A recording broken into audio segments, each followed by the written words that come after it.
Saludos. Hoy vamos a analizar una idea que, parece sacada de la ciencia ficción, pero que podría ser la clave de nuestro futuro energético. Totalmente.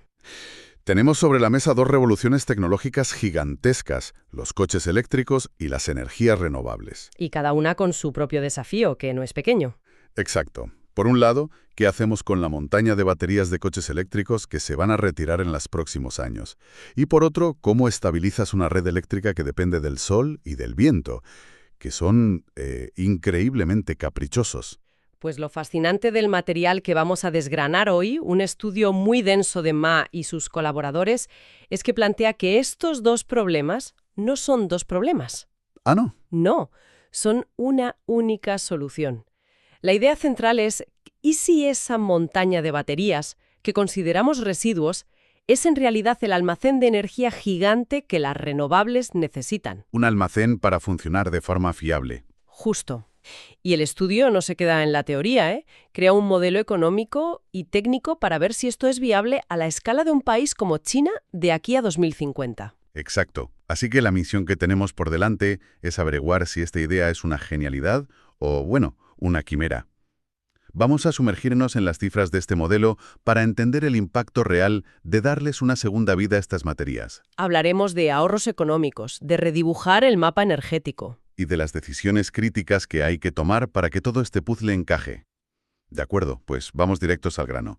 El estudio maneja un montón de escenarios, pero hay uno, el más eficiente, que arroja unas cifras que, sinceramente, cuesta creer. Desde luego, si nos centramos en ese escenario óptimo que busca la neutralidad de carbono para 2050 y permite usar todos los tipos de baterías de segunda vida, o SLB como las llama el estudio, los resultados son una pasada. ¿Qué cifras manejamos? Calculan una reducción de costes para todo el sistema eléctrico de China de 903.400 millones de yuanes. 900.000 millones de yuanes. Esa cifra es tan grande que es abstracta. No significa nada. Ya. Para que la gente se haga una idea de qué estamos hablando. Es el presupuesto de un país pequeño. Es una cantidad monumental. Piensa que equivale a más de 120.000 millones de euros. ¿120.000 millones? Es más que el coste de construir varias de las presas más grandes del mundo, como la de las Tres Gargantas. Y todo ese ahorro vendría de reutilizar algo que hasta ahora considerábamos basura tecnológica. Es convertir un pasivo medioambiental en un activo económico. Un activo gigantesco. Y ojo, que esos 900.000 millones suponen solo un 2,5% del coste total del sistema, lo que te da una idea de la escala brutal de la que estamos hablando. Vale, el ahorro es para alucinar, pero el dinero es solo una parte de la historia. ¿Qué implica esto para la propia infraestructura? ¿Cuánta necesidad de almacenamiento cubrirían estas baterías recicladas? Aquí es donde la cosa se pone aún más interesante. El modelo predice que para 2050 estas baterías de segunda vida podrían satisfacer casi el 70%. El 70%. Un 67,09% para ser exactos, de toda la demanda de almacenamiento de energía del país. Y esto provoca un efecto dominó alucinante. ¿Un efecto dominó? ¿A qué te refieres? Me refiero a que la necesidad de construir nuevas y enormes centrales hidroeléctricas de bombeo, que son básicamente presas para almacenar energía, se desploma. ¿Cuánto se desploma? La reducción es de casi un 95%. ¿Un 95%? Espera un momento. ¿Me estás diciendo que el montón de baterías viejas que saldrán de nuestros coches podría ser innecesario construir uno de los tipos de infraestructura más grandes y caras que existen? Exactamente. Porque eso no es un pequeño ajuste, eso es cambiar las reglas del juego por completo. Es un cambio de paradigma, no es un apaño. Y no solo eso, la necesidad de fabricar baterías completamente nuevas, recién salidas de fábrica, para la red también se reduce casi un tercio. ¿Y por qué pasa esto? Pues por una razón de costes, principalmente. Las centrales de bombeo son carísimas de construir y solo se pueden poner en sitios muy específicos. En cambio, las baterías de segunda vida son cada vez más abundantes y, por definición, mucho más baratas que una nueva. Entiendo. Es la lógica de usar lo que ya tienes en lugar de construir algo nuevo y faraónico. ¿Y el estudio identifica algún tipo de batería como la estrella de este plan? Sí, claramente. Las de litio ferrofosfato, las famosas LFP, son las grandes protagonistas. ¿Por qué esas? Son más baratas, más seguras y tienen una vida útil más larga en ciclos de carga y descarga, aunque tengan un poco menos de densidad energética para estar quietas en un almacén. Eso último no es tan importante. Claro. Y el resultado final de todo este cambio es que se reduce a la mitad la necesidad de encender las centrales de gas o carbón más caras y contaminantes para cubrir los picos de demanda. O sea que no solo ahorras en construir infraestructuras, sino que también ahorras en la operación diaria del sistema, quemando menos combustibles fósiles. El beneficio es doble. Triple, si cuentas el beneficio medioambiental de no tener que gestionar esas baterías como un residuo peligroso. Vale, el potencial es enorme. Pero claro, esto no pasa por arte de magia. El modelo no se limita a decir usad baterías viejas, sino que analiza qué decisiones, qué estrategias son las que marcan la diferencia. ¿Cómo lo hicieron? Pues lo que hicieron fue jugar con 4 palancas principales para ver cuál movía más la aguja del coste y la eficiencia. Me gusta la analogía. ¿Cuáles son esos 4 mandos? El primero es el objetivo de emisiones. La gran pregunta. ¿Vas a por la neutralidad de carbono en 2050, que es el objetivo oficial, o te pones en modo sprint e intentas conseguirlo 5 años antes, en 2045? Claro, la típica disyuntiva entre ir rápido o ir sobre seguro. Me imagino que ir más rápido sale más caro. ¿Qué más? Pues, en segundo lugar, la selección de baterías. O sea, ¿qué tipo de materia prima usas? Podían prohibir las baterías de segunda vida, usar solo las LFP o abrir la puerta a todas las químicas disponibles. El ¿qué usas? Lógico. Tercer mando. El tercero es la frecuencia de reemplazo. Esto es un poco más técnico. Se refiere a cuándo decides que una batería de segunda vida ya no sirve más. El umbral. Exacto. ¿La retiras cuando le queda un 60% de capacidad o la exprimes hasta que solo le quede un 40%? Entiendo. Es el ¿hasta cuándo la usas? ¿Cuánto exprimes el limón? Y me queda el cuarto, que supongo que tendrá que ver con la geografía. Has dado en el clavo. El cuarto es la asignación geográfica, es decir, el dónde. Permites que una batería retirada en Shanghái pueda acabar instalada en el Tíbet creando un mercado nacional. O si la restringes a nivel provincial, por ejemplo. Justo, si limitas el movimiento. Muy bien. El cuándo, el qué, el hasta cuándo y el dónde. 4 decisiones clave. Y de todas ellas, ¿cuál es la que tiene más peso? ¿Cuál es el mando que si lo tocas lo cambia todo? El estudio es clarísimo en esto. El factor más determinante con muchísima diferencia es el primero, el objetivo de emisiones. Adelantar la meta 2045 tiene un impacto económico brutal. O sea que la prisa sale carísima. Exacto, mucho mayor que cualquier otra decisión. Después de ese, el segundo factor más importante es la frecuencia de reemplazo. Resulta que ser menos exigente y exprimir las baterías hasta que les quede solo un 40% genera muchísimos más ahorros. Ah, mira. En tercer lugar, influye el tipo de batería. Y por último, sorprendentemente, la geografía. La última. La última. Aunque parezca mentira, los costes de transportar las baterías por todo el país son casi despreciables en comparación con el beneficio de poner cada batería en el lugar óptimo.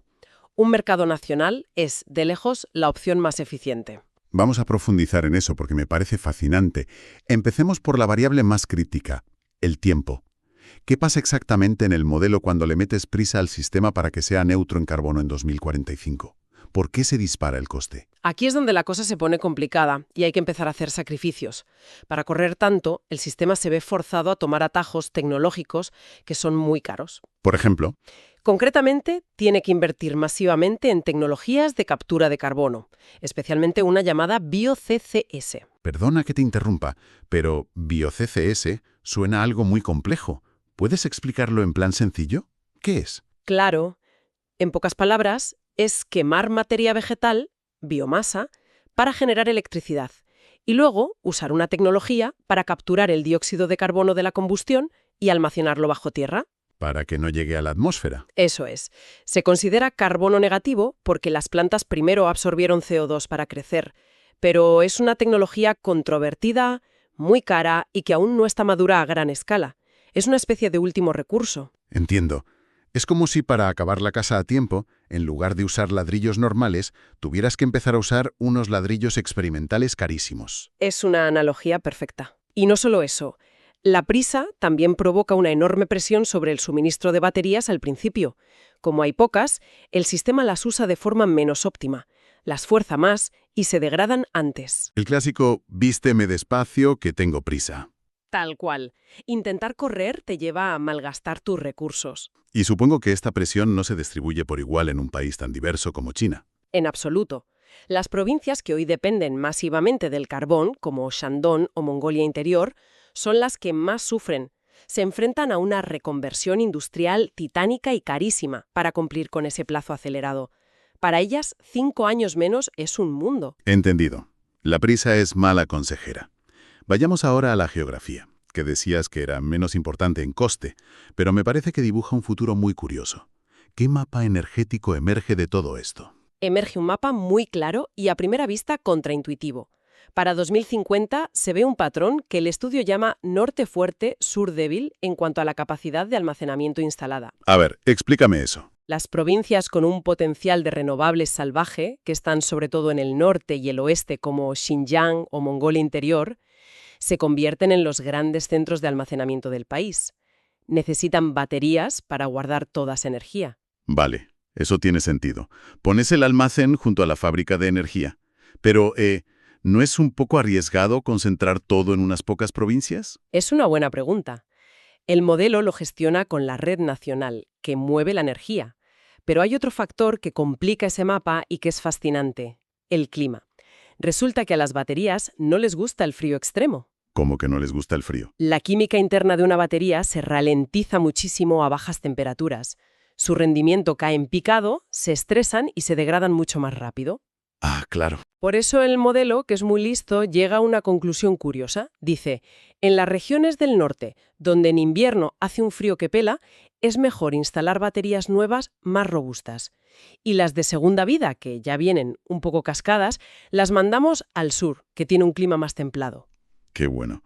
O sea, que no solo hay un mapa de dónde se necesita la energía, sino también un mapa de dónde sobrevivirán mejor las baterías.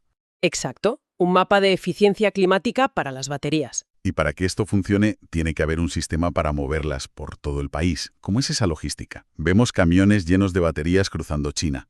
Prácticamente.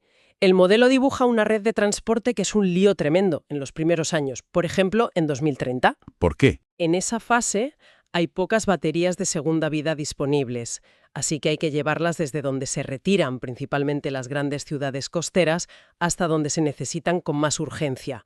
Es una red logística muy compleja. O sea que al principio es un caos logístico. Un caos controlado, sí, pero lo interesante es que para 2050 el mapa se simplifica una barbaridad. ¿Ah, sí? Para entonces ya hay tantos coches eléctricos por todas partes que cada región tiene su propio suministro local.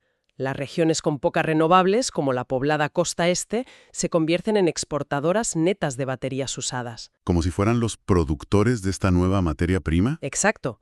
Y las grandes importadoras son esas potencias renovables del interior y del norte que siguen necesitando más almacenamiento del que pueden generar localmente.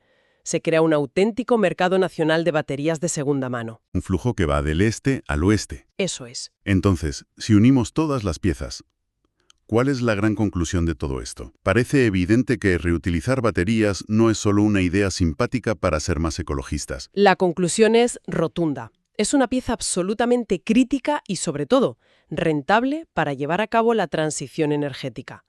El estudio demuestra que las baterías de segunda vida no son una solución marginal. No son un complemento. No. Tienen el potencial para ser la columna vertebral del sistema de almacenamiento, remodelando por completo la infraestructura, abaratando los costes de una forma masiva y permitiendo alcanzar los objetivos de neutralidad de carbono. Y lo que es más importante, ofrece una hoja de ruta con decisiones muy concretas. Les dice, ojo con las prisas, que salen caras. Exprime las baterías al máximo y crea un mercado nacional. Precisamente, no es una bola de cristal, es una herramienta de planificación estratégica que demuestra cómo cada una de esas palancas tiene consecuencias económicas y medioambientales de miles de millones. Convierte un problema de residuos en la piedra angular de la red eléctrica del futuro. Exacto. El análisis se centra en el impacto a gran escala, a nivel de la red eléctrica de un país. Pero, como siempre, nos deja con una idea final para darle vueltas. Una pregunta que se sale un poco del estudio. Sí, una que nos toca más de cerca.